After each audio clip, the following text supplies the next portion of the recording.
নমস্কার, আমার নতুন একটি ভিডিওতে সবাইকে অনেক স্বাগত। আজ রবিবার, এখন প্রায় 7টা মতন বাজে।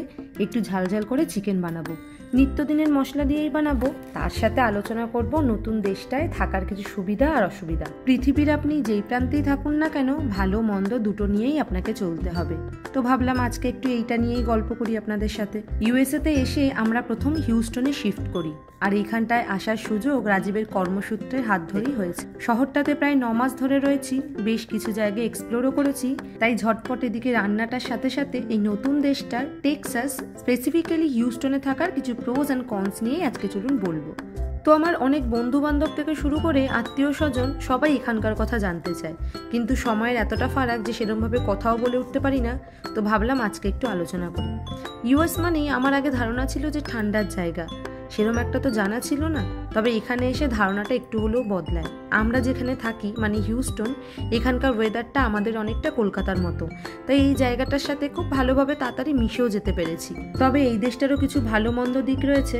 আগে চলুন ভালো দিকগুলোই বলি। টেক্সাস এমন একটা শহর যেখানে থাকতে গেলে কোনো রকম স্টেট ট্যাক্স দিতে হয় না। এছাড়া পোর্টল্যান্ড, আলাস্কা এই সমস্ত স্টেটগুলো তো লাগে না। তো এই শহরগুলো বাদে ইউএস এর অন্য কোনো শহরে যদি আমরা থাকতাম, তাহলে প্রতি মাসে ফেডারেল ট্যাক্সের পাশাপাশি স্টেট ট্যাক্সও দিতে হতো।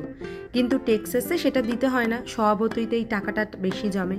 তো আপনাদের এর আগের একটা ভিডিওতেও আমি বলেছিলাম যে হিউস্টনের লিভিং কস্ট কিন্তু তথা টেক্সাসের লিভিং কস্ট তুলনামূলকভাবে অন্যান্য স্টেটের তুলনায় কিন্তু অনেকটা কম। এই জন্যই এটা গেল প্রথম কারণ। এবার দ্বিতীয়টা হচ্ছে, ইউএসএ যদি কেউ ভাবে যে এখানে সেটেল করবে, তাহলে কিন্তু তারা রেন্ট নেওয়ার অপেক্ষা নিজের বাড়ি কেনার কথাটা আগে ভাবে। আর টেক্সাস যেহেতু second largest state of America, তো এই কারণেই এখানে জমি জমার পরিমাণটাও অনেক বেশি। আর অন্যান্য শহরের তুলনায় টেক্সাস বা হিউস্টনে বাড়ি কেনাটা একটু হলেও অ্যাফোর্ডেবল। এবার বলি তৃতীয় আর সবচেয়ে গুরুত্বপূর্ণ কারণ, যেই কারণটার জন্য হিউস্টনে প্রচুর পরিমাণে লোকজন থাকে।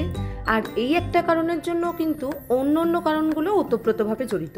সেটা হলো টেক্সাসের লিভিং কস্ট। গতবারে একটা ভিডিওতে আপনাদের বলেছিলাম যে এখানে স্টেট ওয়াইজ কস্টিং চার্জটা বাড়ে। তো নিউ ইয়র্ক, ক্যালিফোর্নিয়া এই সমস্ত জায়গায় থাকতে গেলে আপনাকে যে পরিমাণ পে করতে হবে, টেক্সাসে কিন্তু ইউটিলিটি অনেক চিপার দেন দ্য আদার স্টেট। তো টেক্সাস স্পেশালি হিউস্টনে পেট্রোলের রাজধানী। তো এখানে পেট্রোলটা অনেক সস্তা। আর এখানকার লোকজন যেহেতু গাড়ি নির্ভর, তাই এই বিষয়টা কিন্তু তাদের জন্য খুব সুবিধা। এর পাশাপাশি বাড়ি ভাড়া থেকে শুরু করে ইলেকট্রিসিটি বিল বা গাড়ি খরচ সবটা মিলিয়ে দেখতে গেলে কিন্তু খুবই কম পড়ে। আর লিভিং কস্টটা একটু কম হওয়ার জন্য এখানে লোকজনের সংখ্যাও বেশি। এর পাশাপাশি রয়েছে ওয়েদার। এখানকার ওয়েদার সহ্যনীয়। গরমকালে খুব গরম পড়লেও শীতকালে তেমনভাবে হাড় কাঁপানো ঠান্ডা বেশি দিন থাকে না।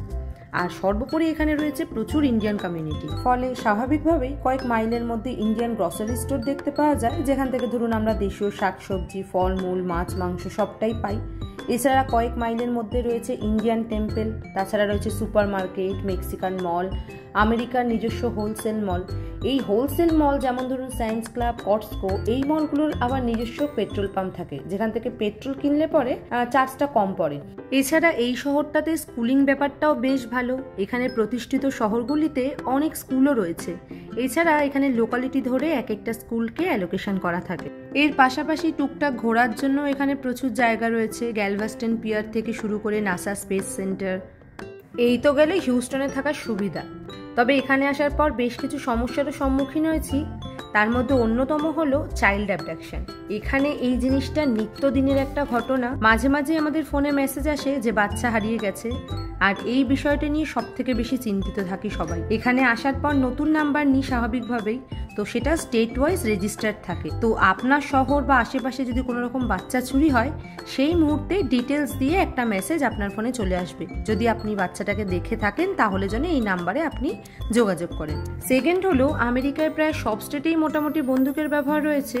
ইউএস এর একেবারে নিচে মেক্সিকো বর্ডারের কাছে যেহেতু টেক্সাস, তাই এখানে ক্রাইম রেটটাও বেশি আর প্রচুর ইললিগাল কাজবাজ হয়। এছাড়া হিউস্টনের ওয়েদার ভীষণ আনপ্রেডিক্টেবল। টেক্সাস যেহেতু মেক্সিকান গালফের একদম কাছে, তাই এখানে হ্যারিকেনের প্রবণতাও খুব বেশি। প্রত্যেক বছর দুটো বড়সড় ঝড় তো হবেই। আমরা ইউএসএতে আসার ঠিক পরপরই হিউস্টনে বেরিল নামে একটা ঝড় হয়, যেটার জন্য প্রায় এখানে 4 থেকে 5 দিন মতন কারেন্ট ছিল না। আর হিউস্টনের আরও একটা বড় সমস্যা হলো কীটপতঙ্গ। হিউস্টনে ভীষণভাবে আরশোলার উৎপাত রয়েছে, আপনারা হয়তো প্রচুর রান্নার ভিডিওতেও দেখেছেন। আর রয়েছে এখানে মাছি। মোটামুটি দরজা খুললে 10-12টা মাছি অনায়াসে ঢুকে যায়। তো এই ছিল নতুন দেশটাতে থাকার আমার কয়েক মাসের অভিজ্ঞতা। ওদিকে আমার রাতের খাবারও পুরোপুরি রেডি, সাথে সাথে আমার এই ভিডিওটাও এখানে শেষ করলাম। দেখা হবে পরের একটা ভিডিওতে। ততক্ষণ সবাই ভালো থাকবেন, সুস্থ থাকবেন, আর ভালো লাগলে একটা লাইক কমেন্ট শেয়ার করে দেবেন। টাটা।